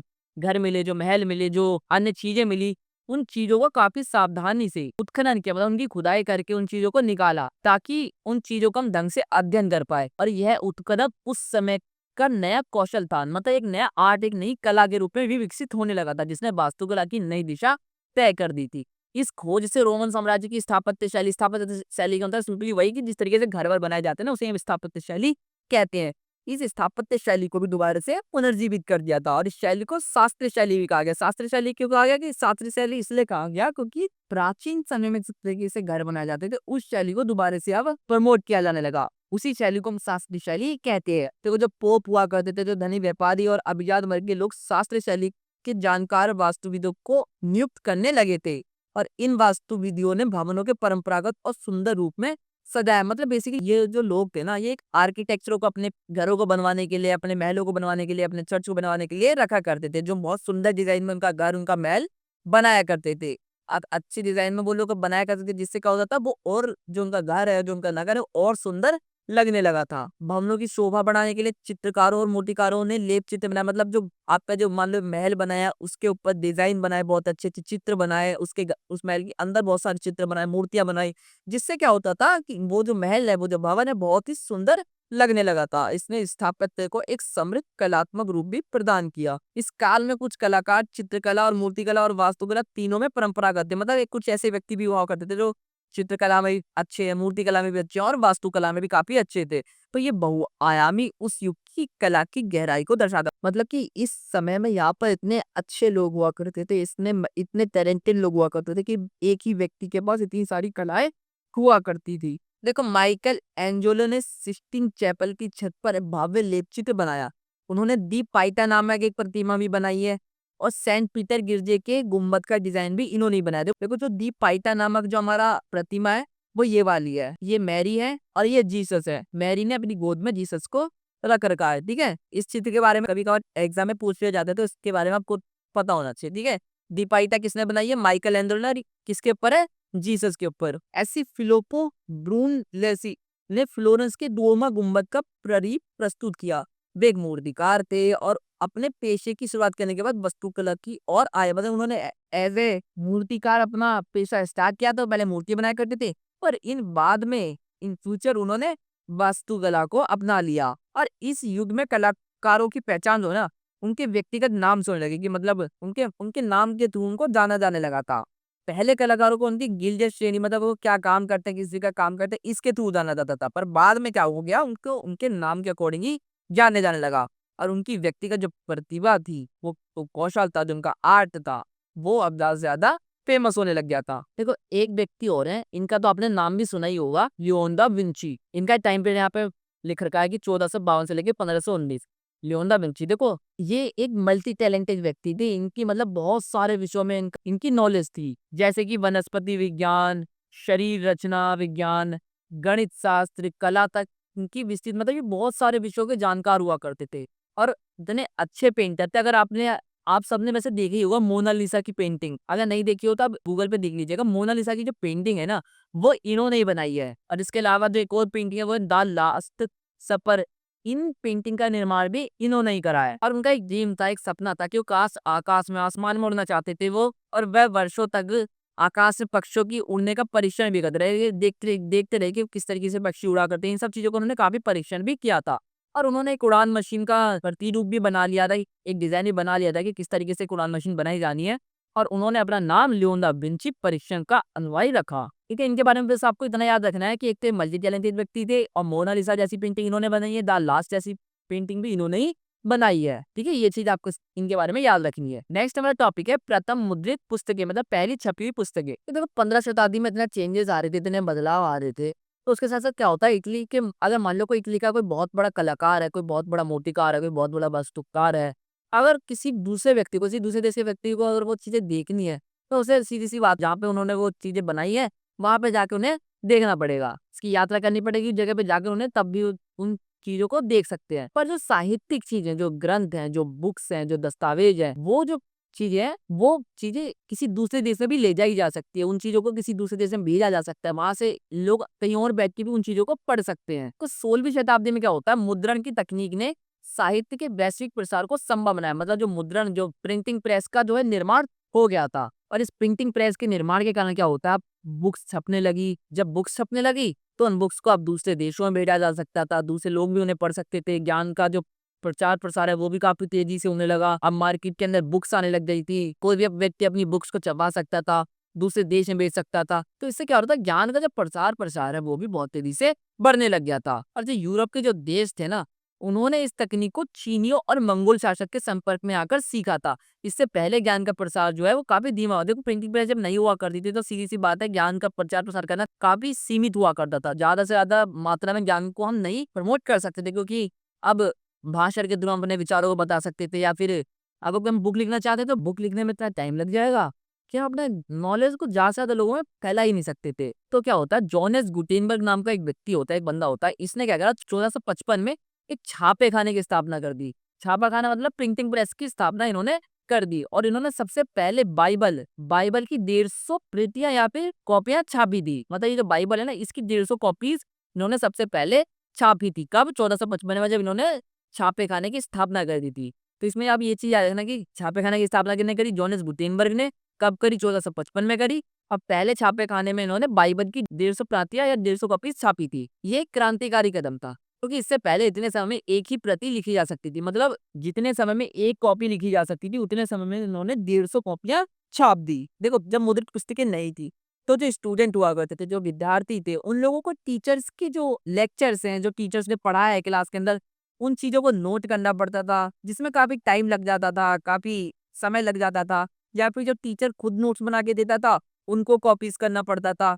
तो इन सब चीजों में काफी टाइम लगता था। पर अब जब ये छपी छपाई पुस्तकें आने लग गई, तो इससे क्या हुआ, अब स्टूडेंट को, बच्चों को टीचर्स के ऊपर डिपेंड नहीं रहना पड़ा। अब वो जाके बाजार से बुक्स खरीद सकते थे, बाजार से कॉपीज खरीद सकते थे, और उसके थ्रू पढ़ाई कर सकते थे। और इससे क्या हुआ, जो जानकारी है, जो विचार है, उनका प्रचार प्रसार काफी तेजी से लोगों के अंदर होने लगा। मुद्रण, जो पुस्तकें थी, छपाई के कारण क्या हुआ, पुस्तकें बाजार में आसानी से पहुंचने लगी, सस्ती हो गई, और लोगों ने उन्हें खरीद कर अकेले पढ़ना स्टार्ट करा। इससे क्या हुआ, जो पढ़ने की आदत लोगों में विकसित होने लग गई, व्यक्तिगत अध्ययन शुरू हो गया, लोगों का मानसिक विकास तेजी से होने लगा। ये सारी चीजें यहाँ पे डेवलप होने लगी। 15वीं शताब्दी के अंत में क्या होता है, इटली के मानवतावादी विचारधारा अलाप से पर्वत पार कर देते हैं, और अन्य देशों में जाते हैं, उनके विचार अन्य देशों में भी फैलने लग जाते हैं। और इसका मेन रीजन क्या था, मुद्रित पुस्तकें। क्योंकि जो मुद्रित पुस्तकें हैं, जो छपी छपाई पुस्तकें, वो तो हम यहाँ एक जगह से दूसरी जगह भेज सकते हैं, दूसरी जगहों पे भेजेंगे, वहां पे लोग पढ़ेंगे, उस बुक से ज्ञान प्राप्त करेंगे, उस बुक से नॉलेज प्राप्त करेंगे। तो इसके थ्रू मानवतावादी विचार जो है वो ज्यादा से ज्यादा देशों में फैलने लगे। नेक्स्ट हमारा टॉपिक है मनुष्य की एक नई संकल्पना। देखो, धर्म का नियंत्रण कमजोर। देखो, जो पहले धर्म जो था ना, उसका लोगों के ऊपर ज्यादा से ज्यादा कंट्रोल हुआ करता था। जो पादरी हुआ करते थे, जो पोप हुआ करते थे, जो धर्मगुरु हुआ करते थे, वो लोगों को अपने कंट्रोल में रखा करते थे। किसके थ्रू? धर्म के थ्रू। बट जब ये मानवतावादी विचार लोगों में फैलने लगे, मानवतावादी संस्कृति लोगों में फैलने लगी, अब बुक्स के थ्रू जब लोग ज्यादा से ज्यादा ज्ञान प्राप्त करने लगे, तो उनके जीवन के ऊपर धर्म का जो कंट्रोल है वो पहले की तुलना में काफी कमजोर हो गया, काफी कम हो गया। और जो लोग थे वो धार्मिक नियंत्रण से, धार्मिक कंट्रोल से बाहर निकलकर अपने विचार व्यक्त करने लगे, और उनके अंदर सोचने समझने की शक्ति जो है वो भी बढ़ने लगी। भौतिकता की ओर आकर्षण। देखो, इटली के निवासी संपत्ति, शक्ति, गौरव की प्राप्ति के लिए अत्यधिक आकृष्ट थे। मतलब वो ज्यादा से ज्यादा लोग जो वहाँ के निवासी हुआ करते थे इटली के, वो संपत्ति प्राप्त करना चाहते थे, शक्ति को प्राप्त करना चाहते थे, कंट्रोल अपने हाथ में रखना चाहते थे, गौरव को प्राप्त करना चाहते थे। पर इसका मतलब ये नहीं था कि वो लोग अधार्मिक हो गए हैं। वो लोग धार्मिक भी थे, पर उनकी जो इच्छाएं हैं वो ज्यादा बढ़ने लगी थी। फ्रेंचेस्का बार्बरो, देखो, उन्होंने अपनी पुस्तिका में संपत्ति अर्जन को एक सकारात्मक गुण माना। मतलब वो बेसिकली ये कहना चाह रहे थे कि जो संपत्ति का अर्जन किया करता है, जैसे इकट्ठी हम संपत्ति इकट्ठा करते हैं, जो पैसे इकट्ठे करते हैं, वो कोई गलत काम नहीं है, वो बहुत ही अच्छी चीज है, और इसका समर्थन भी वो करते हैं। और उनके विचार मानवतावादी सोच के अनुरूप भौतिक प्रगति को महत्व देते हैं। मतलब अपने खुद के विकास पे हमें ज्यादा से ज्यादा ध्यान देना चाहिए, ना कि ऐसी चीजों के ऊपर जो जिनका कोई महत्व है ही नहीं। हम जितना अपने ऊपर ध्यान देंगे, जितना अपना विकास करेंगे, उतना ही हमारे लिए अच्छा होगा। लोरेंजो बल्ला, यह टेम्पलेट आप देख सकते हैं। देखो उनका ये मानना था ना कि इतिहास का अध्ययन मनुष्य को एक पूर्ण जीवन जीने की प्रेरणा देता है। मतलब इतिहास का अगर कोई व्यक्ति अध्ययन करता है, इतिहास में हो गई घटनाओं का अध्ययन करता है, वहाँ पे हमने क्या गलती करी, लोगों ने क्या-क्या चीज़ें गलत की हैं, अगर उन चीज़ों का हम अध्ययन करते हैं, तो इससे हम अपना पूरा जीवन जीने के लिए मोटिवेट होते हैं। और उन्होंने अपनी एक पुस्तक, इसका नाम है आप याद रखते हैं ऑन प्लेज़र, में ईसाई धर्म को भोग विलास विरोधी सोच की आलोचना किया। जो ईसाई धर्म में भोग विलास की विरोधी, मतलब ईसाई जो धर्मगुरु हुआ करते थे, जो लोग हुआ करते थे, बेसिकली भोग विलास से पड़े रहते थे। भोग विलास मतलब होता है जो पैसों से रिलेटेड चीज़ें, गलत चीज़ें, इन सब चीज़ों के अंदर वो लोग कनेक्ट रहते थे, जुड़े रहते थे। तो उन्होंने इसकी आलोचना की है, बुराई की है। अच्छे व्यवहार में रुचि थी, वो इस समय समाज में शिष्टाचार आने लग गया, लोगों के अंदर मैनर्स आने लग गए, अच्छे व्यवहार आने लग गए, ऐसी चीज़ें उनके अंदर डेवलप होने लग गई। जैसे कि वो लोग अच्छे से बोलते थे लोगों से, पहनावे का उनका सलीका अच्छा हो गया, तो वो लोग सभ्य व्यक्ति के और बढ़ने लगे थे। मतलब उनके अंदर ऐसी चीज़ों का डेवलपमेंट होने लगा था। व्यक्तिगत जीवन की स्वतंत्रता, देखो मानवतावाद का एक अर्थ यह भी था कि व्यक्ति केवल सत्ता और दौलत की दौड़ में ना लगे, बल्कि वे अपने जीवन के कई अन्य माध्यमों से भी सुधार सकता है। मतलब कि जो सत्ता है, जो पावर है, जो दौलत है, यही सब जीवन नहीं है, बल्कि इसके अलावा भी हम कई और तरीकों से अपने जीवन को सही तरीके से जी सकते हैं, अपने जीवन को सुधार सकते हैं। मनुष्य का बहुमुखी स्वभाव, तो यह आदर्श उस विश्वास से जुड़ा है कि मनुष्य का जो स्वभाव है वो बहुपक्षीय होता है। यह सोच सामंती समाज द्वारा माने जाने वाली 3 वर्गों की सीमित अवधारणा का विरोध करती है। नेक्स्ट हमारा टॉपिक है महिलाओं की आकांक्षाएं या फिर इच्छाएं। देखो सामाजिक स्थिति और भूमिका, तो महिलाओं को व्यक्तिगता और नागरिकता के नए विचारों से दूर रखा गया था। देखो सार्वजनिक जो जीवन हुआ करता था यहाँ पर, उस समाज के अंदर महिलाओं की भूमिका एकदम ना के बराबर यहाँ पे हुआ करती थी। बेसिकली पुरुष समाज जो हुआ करता था, उसी का वर्चस्व इस समाज के अंदर हुआ करता था। पुरुष समाज यहाँ पे शक्तिशाली हुआ करता था। पर जो अभिजात वर्ग हमारा यहाँ पे हमें देखने को मिलता है, जो अमीर वर्ग हमें देखने को मिलता है, वहाँ पे महिलाओं की स्थिति थोड़ी अलग थी। उनको कुछ अधिकार दिए जाते थे। जो घर परिवार हुआ करता था, वहाँ पे सिर्फ पुरुषों को निर्णय लेने के अधिकार थे। महिलाएं उसके अंदर कुछ नहीं बोल सकती थी। सिर्फ पुरुष ही जो निर्णय, जो डिसीजन है वो लेंगे। महिलाओं की भूमिका सिर्फ घरेलू काम तक हुआ करती थी। अब शिक्षा और विवाह, देखो लड़कों को शिक्षा दी जाती थी क्योंकि उन्हें पारिवारिक जिम्मेदारियां संभाल लिया, मतलब वो परिवार को संभालेंगे, इसलिए उन्हें शिक्षा दिलवाई जाती थी। और जो छोटे लड़के वो करते थे, मतलब जो जैसे 2 भाई हैं, तो एक बड़े वाले भाई को शिक्षा देने के लिए भेज दिया, क्योंकि वो परिवार की ज़िम्मेदारी निभाएगा, और जो उसका छोटा भाई है, उसे धार्मिक कार्य हेतु चर्च को सौंप दिया जाता था कि वो अपना चर्च जाए, चर्च में पढ़ाई-लिखाई करे, चर्च में धार्मिक कामों को सीखे। और महिलाओं को शिक्षा और कारोबार में राय देने का अधिकार नहीं था, मतलब ना तो उन्हें शिक्षा का अधिकार हुआ करता था महिलाओं को, और ना ही कोई बिज़नेस वाला, अगर भी फैमिली कारोबार वाली फैमिली है, तो उसमें कारोबार के अंदर भी राय देने का अधिकार उन्हें नहीं हुआ करता था। विवाह में दहेज महत्वपूर्ण, मतलब दहेज तो भैया बहुत जरूरी था शादी के लिए। अब पर्याप्त अगर उन्हें दहेज नहीं दिया है लड़कों वाले को, तो लड़कियों को मठ में भेज दिया जाता था। मठ आपको पता ही ना, जहाँ पे भिक्षु रहे, जो भिखारी लोग हुआ करते थे, जो भिक्षु लोग हुआ करते थे, वो लोग मठों में रहा करते थे, तो उनके साथ मठों में महिलाओं को भी भेज दिया करते थे। विवाह के जो संबंध है ना, वो बेसिकली व्यापारिक समझौते के रूप में किए जाते थे। देखो पुराने समय में जो शादियां हुआ करती थी ना, राजाओं महाराजा के टाइम पे, वो बेसिकली एक समझौते के रूप में भी किया जाता था। समझौता कैसे? मान लो ये एक अमीर परिवार है, बिज़नेस है इनका बहुत बड़ा, ये भी एक बहुत अमीर परिवार है, इनका ही बिज़नेस है। तो ये दोनों, इनकी कोई लड़की है और इनका लड़का है, तो ये आपस में शादी करके अपने बिज़नेस को कनेक्ट कर लेंगे, जोड़ लेंगे, और अपना व्यापार जो है वो और आगे बढ़ाएँगे। तो इस तरीके से समझौते के रूप में ज़्यादातर शादियाँ उस टाइम पीरियड में हुआ करती थी। व्यापारी परिवारों में महिलाओं की स्थिति, देखो अमीर जो परिवार थे, व्यापारी जो परिवार थे, वहाँ पे महिलाओं की स्थिति थोड़ी अलग हुआ करती थी। दुकानों के संचालन में पत्नियाँ सहायता करती थी। देखो जैसे कि अगर मान लो कोई व्यापारी परिवार है, उसका पति अगर व्यापार करने चले जाता है कहीं बाहर, तो उसकी पत्नी जो है वो उसका व्यापार संभाल सकती थी। ऐसा सिर्फ व्यापारी परिवारों में उनको अधिकार हुआ करता था महिलाओं को। पति के व्यापार यात्राओं के दौरान पत्नियां कारोबार संभालती थी। पति की मृत्यु पर पत्नी को सार्वजनिक भूमिका भी निभानी पड़ती थी। ये चीजें आप याद रख सकते हैं, ठीक है, क्वेश्चन आंसर में ये चीजें पूछ ली जाती है। बौद्धिक और रचनात्मक महिलाएं, जो 2 महिलाएं यहाँ पे काफी फेमस है, एक है कैसांड्रा फादेल, ये टेम्पलेट आप देख सकते हैं। ये मानवतावादी शिक्षा की पक्षधर थी। देखो मानवतावादी जो विचार थे, इन्होंने भी उसको प्रमोट किया था। शिक्षा को सम्मान ना मिलने के बावजूद महिलाओं को इसे प्राप्त करने की प्रेरणा दी। मतलब ये बेसिकली ये कहना चाह रही थी कि अगर शिक्षा हमें कोई गिफ्ट नहीं दे रही, कोई प्रेरणा नहीं दे रही है, कोई सम्मान नहीं दे रही है, उसके बावजूद हमें शिक्षा ग्रहण करनी चाहिए, क्योंकि शिक्षा ही हमारा मानसिक विकास कर सकती है। ये यूनानी और लैटिन भाषा की विदुषी थी, मतलब इन्हें यूनानी भाषा भी आती थी और लैटिन भाषा भी बहुत अच्छे से आती थी। पादुआ विश्वविद्यालय में इन्हें भाषण देने के लिए भी आमंत्रित किया गया था, और गणतंत्र की इन्होंने आलोचना की, और स्वतंत्र की परिभाषा पुरुषों के पक्ष में सीमित। नेक्स्ट जो अगली महिला हमारी वो है इसाबेला दी इस्ते। ये मैंने इनकी इमेज लगा रखी है, यहाँ पे देख सकते हैं, ठीक है। तो मांटुआ राज्य की ये शासिका थी। इनके पति की अनुपस्थिति में इन्होंने ही अपना राज्य का शासनभार संभाला, इन्होंने वहां पे सारा राजपाट किया, और मंटुआ का जो दरबार है वो बेसिकली बौद्धिक प्रतिभा के लिए प्रसिद्ध था। महिलाओं को वहां पे आर्थिक आजादी थी, संपत्ति का अधिकार था, शिक्षा के अधिकार भी वहां पे महिलाओं को हुआ करता था। यद्यपि अधिकांश महिलाएं की भागीदारी सीमित थी, मतलब वहां पे ज्यादातर महिलाएं वैसे शिक्षित नहीं हुआ करती थी, मतलब ज्यादातर महिलाएं जो है वो ऐसी चीजों में पार्टिसिपेट नहीं किया करती थी। कुछ ही महिलाएं हुआ करती थी जो शिक्षा में पार्टिसिपेट किया करती थी, सार्वजनिक जीवन में अपने अलग पहचान बनाने की कोशिश वो किया करती थी। नेक्स्ट हमारा टॉपिक है ईसाई धर्म के अंतर्गत वाद विवाद। देखो ईसाई धर्म के अंदर कुछ चीजें आ जाती हैं, कुछ गलत चीजें आती हैं, उसके बारे में हम पढ़ेंगे इस टॉपिक के अंदर। देखो व्यापार के कारण, अच्छी सरकार के कारण, सैनिक विजय के कारण, कूटनीति के कारण क्या होता है, इटली जो है ना, इटली के जो नगर है उनका संपर्क अन्य राज दरबारों से, अन्य देशों से होने लगता है। और जो शिक्षित लोग थे, जो पढ़े लिखे लोग थे, जो अमीर लोग थे, उन्होंने एक नई संस्कृति को अपनाया। लेकिन जो आम जनता थी, अभी भी जो पुरानी गांवों में रहने वाली जनता थी, उन्होंने उन तक ये जो विचार है, जो भावनाएं हैं, ढंग से नहीं पहुंच पाई, क्योंकि वो लोग साक्षर ही नहीं थे, वो लोग पढ़े लिखे ही नहीं थे। क्योंकि अगर साक्षर का मतलब आपको नहीं पता है, तो अगर भारत में जो साक्षर की परिभाषा है, साक्षर वो व्यक्ति होता है जो अपना नाम लिख सकता है और थोड़ी बहुत चीजें पढ़ सकता है, ठीक है, वो व्यक्ति साक्षर कहलाता है, ठीक है।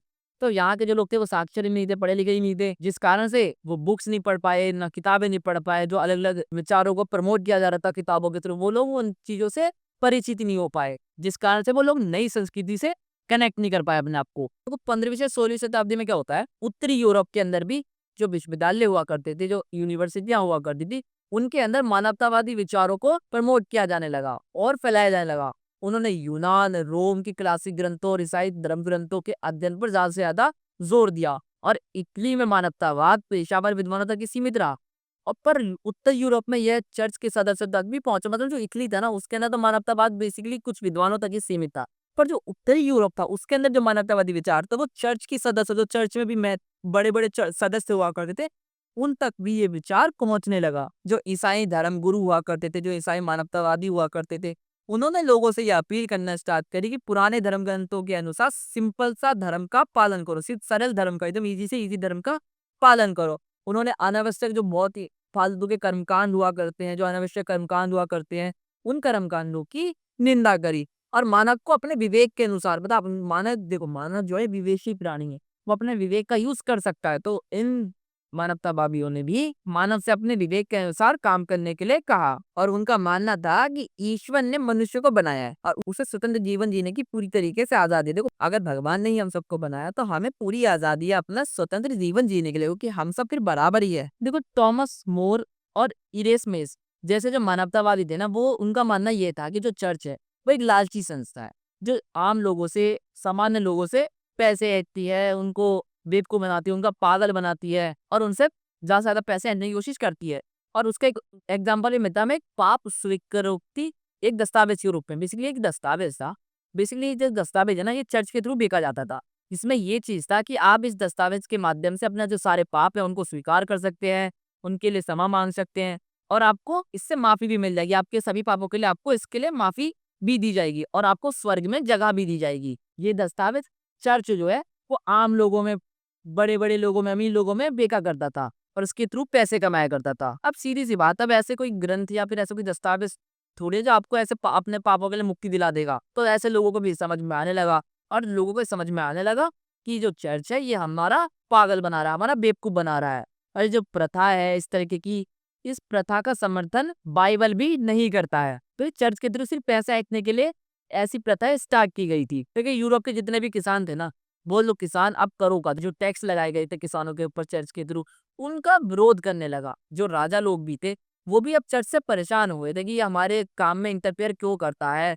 वो लोग भी इससे परेशान हो गए थे, तो उन्होंने भी इसका विरोध करना स्टार्ट कर दिया। मानवतावादियों ने भी ये सिद्ध कर दिया कि चर्च की न्यायिक और वित्तीय शक्तियां कॉन्स्टेंटाइन के अनुदान जैसी जाली दस्तावेज पर आधारित है। 1557 में क्या होता, मार्टिन लूथर ने कैथोलिक चर्च के खिलाफ एक अभियान शुरू करा। अभियान क्या शुरू किया था, उन्होंने कहा कि ईश्वर से संपर्क करने के लिए हमें किसी पादरी की आवश्यकता नहीं। बेसिकली मतलब वो ये कहना चाह रहे थे ना कि अगर हमें अपने भगवान से कनेक्ट करना है, अपने भगवान से जुड़ना है, तो हमें किसी मीडिएटर की जरूरत थोड़ी है, हम अपने भगवान से खुद कनेक्ट नहीं कर सकते हैं।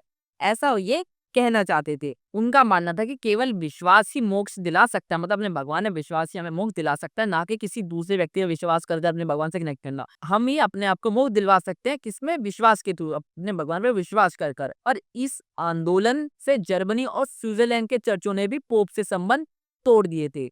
और ये जो हुआ, ये जो अभियान स्टार्ट किया मार्टिन लूथर ने, इसे ही प्रोटेस्ट सुधारवाद कहा गया था। ठीक है, ये चीज आप याद रखिएगा। उल्रिक ज़्विंगली और जी क्लेविन ने लूथर के विचार, जो लूथर के विचार थे कि हमें किसी मीडिएटर की जरूरत नहीं अपने भगवान से कनेक्ट करने के लिए, उनके इन विचारों को इन लोगों ने भी और आगे बढ़ाया। व्यापारियों ने भी इनके विचारों का समर्थन किया और ये जो आंदोलन है पूरी तरीके से शहरों में, गाँवों में, हर जगह फैलने लग गया था। पर जो ग्रामीण क्षेत्र थे ना, जो गाँव के इलाके थे, उसमें अभी भी कैथोलिक चर्च का वर्चस्व जो है वो बना रहा था। वहाँ पे अभी भी चर्चों की बात ज्यादा से ज्यादा सुनी जाती थी और आम लोगों द्वारा उनके विचारों को अभी भी माना जाता था। अन्य सुधारक जैसे कि एनाबेपिस्ट अधिक उग्र थे। उग्र मतलब ये थोड़े से मतलब गर्म दिमाग वाले लोग हुआ करते थे, जो लड़ाई झगड़ा करके इस तरीके के जो आंदोलन किया करते थे, उन्हें उग्र आंदोलनकारी कहते हैं। ठीक है, तो एनाबेपिस्ट अधिक उग्र थे और सामाजिक समानता की वो मांग करते कि समाज में सभी व्यक्ति को समान अधिकार होने चाहिए, सभी लोग समाज के अंदर समान है। एनाबेपिस जैसे सुधारकों ने कहा कि सभी मनुष्य समान है,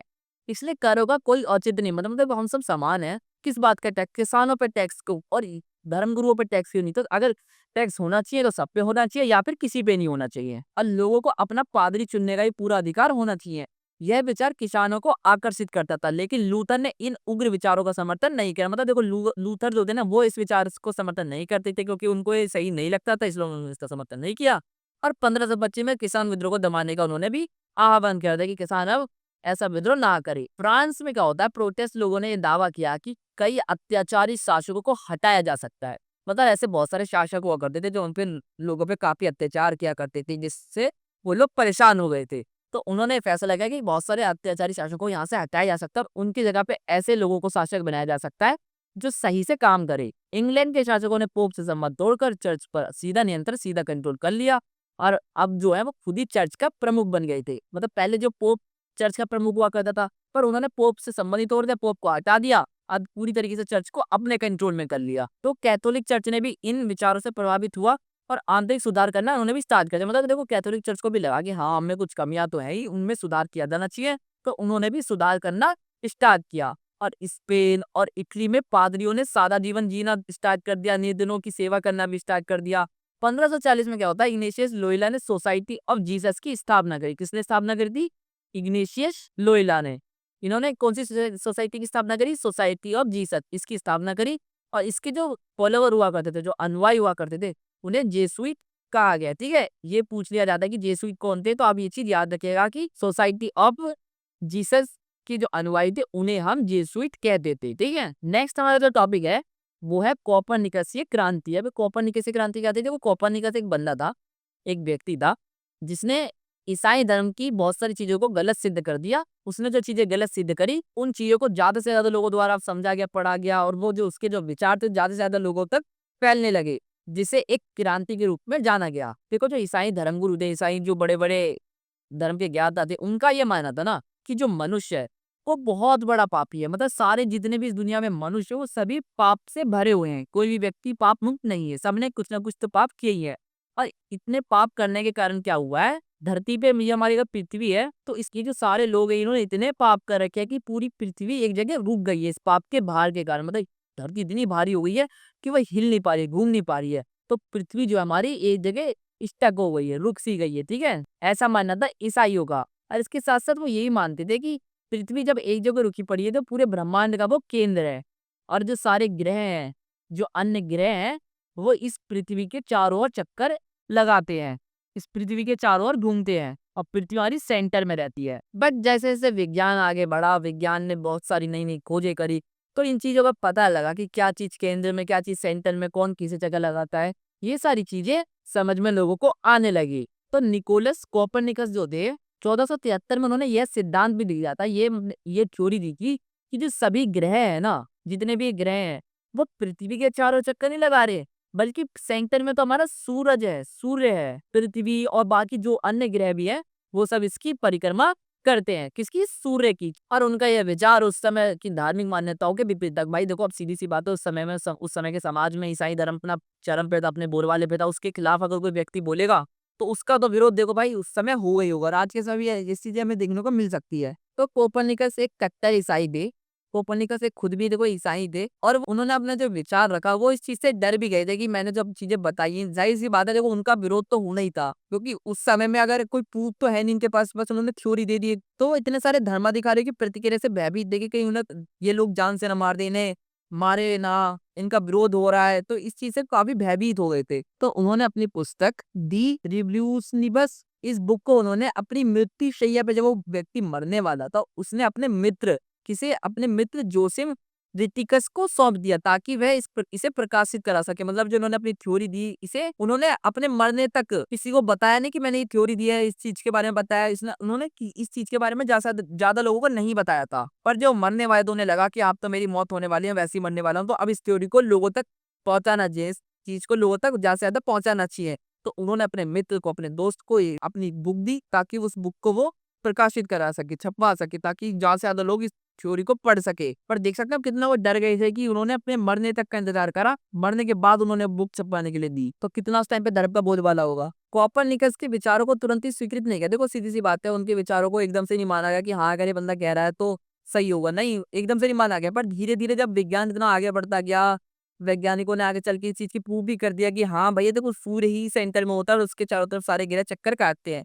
तो ये चीजें सिद्ध हो गई कि हाँ कोपरनिकस जी ने भी जो बताया था वो सब चीजें सही थी। देखो जॉनस केपलर अपने ग्रंथ, इनका नाम क्या है, कॉस्मेगाग्राफिकल मिस्ट्री में कोपरनिकस के जो विचार थे उन्होंने भी उसका समर्थन किया कि हाँ जो कोपरनिकस ने जो बताया है वो चीजें सही है। और उन्हें यह सिद्ध किया है कि वृत्ताकार नहीं दीर्घ वृत्ताकार कक्ष में सूर्य की परिक्रमा करते हैं। देखो गैलीलियो का योगदान, देखो गैलीलियो ने अपने ग्रंथ दी मोशन में गतिशील विश्व की सिद्धांत को पुष्ट किया। उनके कारण ने स्वर्ग और पृथ्वी के बीच के अंतर को भी समाप्त कर दिया और ऐसी वैज्ञानिक क्रांति का शिकार, देखो यह क्रांति अंततः न्यूटन की गुरुत्वाकर्षण के सिद्धांत तक पहुंची। कोपर्निकस की खोजों से शुरू हुई ये प्रक्रिया विज्ञान के क्षेत्र में युगांतकारी परिवर्तन भी बन गई थी। ठीक है, यही चीजें थी कोपर्निकस क्रांति के बारे में, इतना ही आपको जानना था इसके बारे में। नेक्स्ट हमारा टॉपिक है ब्रह्मांड का अध्ययन। देखो गैलीलियो की टिप्पणी, देखो गैलीलियो का ये मानना था कि बाइबल ये तो हमें बता रही है कि हमें स्वर्ग तक कैसे जाना है, मतलब उनने ये तो बता दे कि ये सीढ़ी है, ये चढ़कर आप स्वर्ग तक पहुंच जाओगे। पर वो स्वर्ग जो है वो चलता कैसे है, उसका मैनेजमेंट कैसे है, वो काम कैसे करता है, इस चीज के बारे में बाइबल जो है वो नहीं बताती है। बेसिकली ये चीज हमें डिनोट करना चाहते हैं, ये चीज बताना चाहते हैं कि धार्मिक ग्रंथ ब्रह्मांड के भौतिक संचालन की व्याख्या नहीं कर पाती है कि ब्रह्मांड किस तरीके से काम करता है। देखो वैज्ञानिकों ने यह बताया कि ज्ञान का आधार विश्वास नहीं, मतलब किसी पे बिलीव करके किसी ने अगर व्यक्ति ने ये कहा है तो हाँ भाई ये तो सच ही होगा। ज्ञान का आधार ये नहीं हो सकता है। ज्ञान का आधार बेसिकली खुद के एक्सपीरियंस, खुद का अवलोकन या फिर कोई प्रयोग के थ्रू हम ज्ञान प्राप्त कर सकते हैं। और इस विचार ने ज्ञान की खोजों के लिए नए रास्ते खोले। तो गैलीलियो जैसे वैज्ञानिक की प्रेरणा से भौतिक विज्ञान, रसायन विज्ञान, जीव विज्ञान जैसे क्षेत्रों में प्रयोग और अनुसंधान बहुत तेजी से डेवलप होने लगे थे, बहुत तेजी से विकसित होने लगे थे। इस परिवर्तन को इतिहासकारों ने वैज्ञानिक क्रांति का भी नाम दिया था। कोई पूछा आपसे वैज्ञानिक क्रांति क्या है, तो आप ये चीज बता सकते हैं कि गैलीलियो जैसे वैज्ञानिकों की प्रेरणा से भौतिक विज्ञान, रसायन विज्ञान, जीव विज्ञान जैसे क्षेत्रों में बहुत ज्यादा प्रयोग होने लगे, बहुत ज्यादा अनुसंधान होने लगे, जिसे हम वैज्ञानिक क्रांति के रूप में भी जानते हैं। तो कुछ संदेहवादियों और नास्तिकों ने प्रकृति को इस सृष्टि का स्रोत माना। मतलब कुछ लोगों का ये मानना है, जो नास्तिक है, जो भगवान में नहीं मानते, उन लोगों का ये मानना है कि जो प्रकृति है वही सृष्टि का स्रोत है, वहीं से सृष्टि स्टार्ट हुई है। जो लोग ईश्वर ने विश्वास बनाए रखे उन्हें भी उसे एक दूरदराज सत्ता के रूप में देखा जो प्रत्यक्ष रूप से जीवन को नियंत्रित नहीं करती। देखो इन विचारों को वैज्ञानिक संस्थाओं ने लोकप्रिय बनाया, जिसे समाज के अंदर एक नई वैज्ञानिक संस्कृति का भी विकास धीरे धीरे डेवलपमेंट होने लग गया था। ये संस्कृति जो थी, जो कल्चर था, ये सार्वजनिक रूप से विचारों और प्रयोग पर आधारित था, मतलब प्रयोग कर वास्तविक चीजों पर ये चीजें आधारित थी। 1662 में क्या होता है, लंदन में रॉयल सोसाइटी और 1670 के अंदर पेरिस में अकादमिक की स्थापना की जाती है। इन संस्थाओं ने ज्ञान के प्रचार प्रसार के लिए ज्यादा से ज्यादा व्याख्यान और सार्वजनिक चीजों का आयोजन किया। ठीक है, ये चीजें आप रखते हैं 1662 में लंदन रॉयल सोसाइटी, 1670 में पेरिस अकेडमी। ठीक है, नेक्स्ट हमारा टॉपिक 14वीं सदी में क्या यूरोप में पुनर्जागरण हुआ था, इस चीज को समझेंगे। देखो 14वीं शताब्दी के अंदर पुनर्जागरण जो शब्द है हमारा, बेसिकली इसका यूज उन परिवर्तनों के लिए, उन चेंजेस के लिए किया जाने लगा था, जो चेंजेस हमारी कला के अंदर चेंजेस आए, जो साहित्य के अंदर चेंजेस आए, जो विचारों के क्षेत्र में जो नए चेंजेस आए, उन चीजों के लिए पुनर्जागरण शब्द का यूज किया जाने लगा था। और ये भी माना जाने लगा था कि इस काल में यूनानी और रोमन सभ्यताओं की गौरवशाली परंपराओं का पुनर्जन्म हुआ था। मतलब यूनान और रोमन साम्राज्य में जो पुरानी संस्कृति थी, पुराने विचार थे, उन चीजों का दोबारा से जन्म हुआ का। और ईसाई दृष्टिकोण से हटकर अब मानव केंद्रित दृष्टिकोण यहाँ पे बनने लगा। मतलब पहले ईसाई धर्म को ही केंद्र में रखा जाता था, पर अब मानव केंद्रित जीवन को केंद्र में रखा जाने लगा था। तो हाल ही के इतिहासकार, मतलब लेटेस्ट जो हिस्टोरियंस है जैसे कि पीटर बर्ग, वो ये मानते हैं कि जो बरखाट है, जो बरखाट के बारे में हमने ऊपर पढ़ा था, वो भी हिस्टोरियन थे। उन्होंने जो पुनर्जागरण की जो छवि दिखाई है, जो पुनर्जागरण के बारे में बताया है, वो काफ़ी बढ़ा-चढ़ा कर बताया है। उनका ये तर्क था कि यूनानी रोमन परंपराएँ जो पहले से ही समाज के अंदर प्रचलित थी और धर्म का समाज में निरंतर महत्व जो है वो बना रहा था। देखो ये पुनर्जागरण को डेवलपमेंट का, प्रगति का, सृजनशीलता का युग माना जाता है और मध्यकाल को अंधकार का युग माना जाता है। इटली में 12वीं से 13वीं शताब्दी में भी ऐसे तत्व मौजूद थे जो बाद में पुनर्जागरण से जुड़े समझे गए थे। देखो पुनर्जागरण का समय में केवल रोमन और यूनानी संस्कृति का प्रभाव नहीं था, बल्कि एशिया के देशों से भी ज्ञान, तकनीक, कार्यकुशलता आई। जैसे कि इस्लामी दुनिया और मंगोल साम्राज्य ने एशिया, अफ्रीका और यूरोप को आपस में कनेक्ट किया, आपस में जोड़ा। देखो पुनर्जागरण का इतिहास लिखते समय यूरोपीय इतिहासकारों ने इससे एक आंतरिक यूरोपीय आंदोलन के रूप में प्रस्तुत किया कि जो यूरोप के अंदर ही हुआ था। भारत, अरब, चीन आदि से आए प्रभावों को अक्सर नजरअंदाज किया गया था इसके अंदर। जैसे इतिहास का दृष्टिकोण काफी केवल यूरोप के ऊपर ही केंद्रित किया जाने लगा था। इस काल में निजी और सार्वजनिक जीवन के बीच एक स्पष्ट भेद दिखने लगा था अभी। सरकार और औपचारिक धर्म सार्वजनिक क्षेत्र में आए, जबकि पारिवारिक और जीवन और व्यक्तिगत आस्था को निजी क्षेत्र माना गया था। मतलब जो हमारा पारिवारिक जीवन है और व्यक्तिगत जीवन है, व्यक्तिगत आस्था है, वो हमारा निजी क्षेत्र है। और जो सरकार है, जो औपचारिक धर्म है, जो सार्वजनिक क्षेत्र है, वो सब सार्वजनिक चीजें हैं। व्यक्ति को अब सिर्फ किसी सामाजिक वर्ग या संघ का सदस्य नहीं माना गया था, बल्कि उसकी व्यक्तिगत पहचान, योग्यता को भी इसमें अब महत्व मिलने लगा था। कलाकारों को और कारीगरों को उनके व्यक्तिगत हुनर की पहचाना जाने लगा था। इस समय तक लैटिन भाषा और ईसाई धर्म के साझा बंधन से अलग होकर भाषाई आधार पर बंटने लगी और समान भाषा ने राज्यों को आंतरिक रूप से जोड़ने में मदद की और क्षेत्रीय पहचान को मजबूत किया था। ये आपका चैप्टर यहाँ पे कंप्लीट होता है। आई होप आपको अच्छे से समझ में आया होगा। वीडियो अच्छी लगी हो तो लाइक, कमेंट, शेयर करना ना भूले। ये पीडीएफ आपको हमारे Instagram channel, WhatsApp channel, Telegram channel में मिल जाएगी। आप वहां से डाउनलोड कर सकते हैं।